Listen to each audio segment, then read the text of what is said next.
So guys, आज आहे 2 October आणि आज आहे गांधी जयंती, म्हणजे आपल्या सगळ्यांच्या बापूंची जयंती. आणि आपण शाळेत असताना कायम आपण असं गांधी जयंती असू दे किंवा कुठल्याही नेत्याची आपण जयंती साजरी करत असतो तर आपण एक भाषण देत असतो ना लहानपणी. सो मला तीच आठवण आली जेव्हा मी माझ्या शाळेत भाषण देत होते आणि आमची मराठी स्कूल होतं.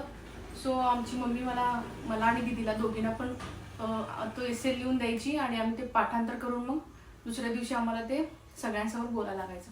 सो तोच एक आठवण आली जे आपण स्टार्टिंग करायचो भाषणाच्या आधी, ते सगळं मी आता एक ट्राय करणार आहे.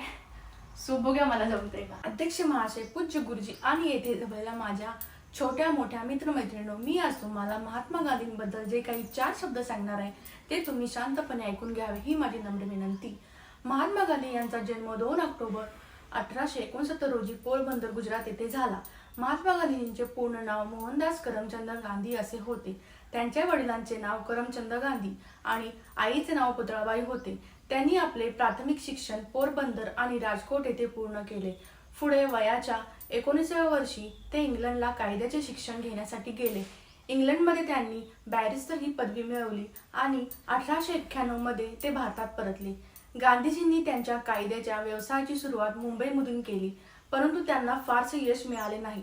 त्यानंतर त्यांना दक्षिण आफ्रिकेत एका भारतीय व्यवसायाच्या कायदेशीर प्रकरणासाठी जाण्याची संधी मिळाली. दक्षिण आफ्रिकेत त्यांनी भारतीय लोकांवर होणारे भेदभाव आणि अत्याचार स्वतः अनुभवले. गांधीजींनी या अन्यायाविरुद्ध आवाज उठवण्याचे ठरवले आणि सत्याग्रहाचा मार्ग अवलंबला. भारतात परत आल्यानंतर 1919 मध्ये झालेल्या रॉलेट ऍक्ट विरुद्ध जनतेला जागृत केले. 1920 मध्ये त्यांनी असहकार चळवळ सुरू केली, ज्यामध्ये ब्रिटिश वस्त्रांचा बहिष्कार, शाळा आणि सरकारी नोकऱ्यांपासून दूर राहणे याचा समावेश होता. गांधीजींनी खादीचे वस्त्र परिधान करून स्वदेशी चळवळीला प्राधान्य दिले. 1930 मध्ये गांधीजींनी ब्रिटिश सरकारच्या मिठाच्या कराविरुद्ध दांडी यात्रा सुरू केली. त्यांनी साबरमती आश्रमापासून दांडी या समुद्र किनाऱ्यापर्यंत 240 मैलाचा पायी प्रवास केला. या यात्रेमध्ये संपूर्ण देशाला प्रेरणा मिळाली आणि लोकांनी मोठ्या प्रमाणात मिठाचा सत्याग्रह केला. 1942 मध्ये गांधीजींनी भारत छोडो चळवळ सुरू केली. त्यांनी ब्रिटिश सरकारला भारत सोडण्याची मागणी आणि देशाला स्वातंत्र्य देण्याची मागणी केली. या चळवळीमुळे गांधीजी आणि इतर नेत्यांना अटक करण्यात आली, परंतु संपूर्ण देशात या चळवळीने स्वातंत्र्याची लाट उसळली. गांधीजींनी फक्त स्वातंत्र्य लढ्यातच नव्हे तर सामाजिक सुधारणांमध्येही योगदान दिले. त्यांनी अस्पृश्यतेविरुद्ध आवाज उठवला. त्यांनी महिलांच्या शिक्षणासाठी हक्कासाठी काम केले. त्यांना शिक्षण आणि स्वावलंबी होण्यासाठी समाजात मान्यता मिळवून दिली.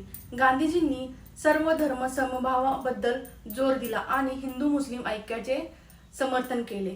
30 जानेवारी 1948 रोजी नथुराम गोडसे याने गांधीजीची हत्या केली. महात्मा गांधी यांनी जगाला अहिंसतेचा मार्ग दाखवला आणि गांधीजींना प्रेमाने सगळे बापू असे म्हणतात. तर मी माझे हे 4 शब्द संपवते. तुम्ही माझे हे 4 शब्द ऐकून घेतले त्याबद्दल धन्यवाद. जय हिंद, जय महाराष्ट्र.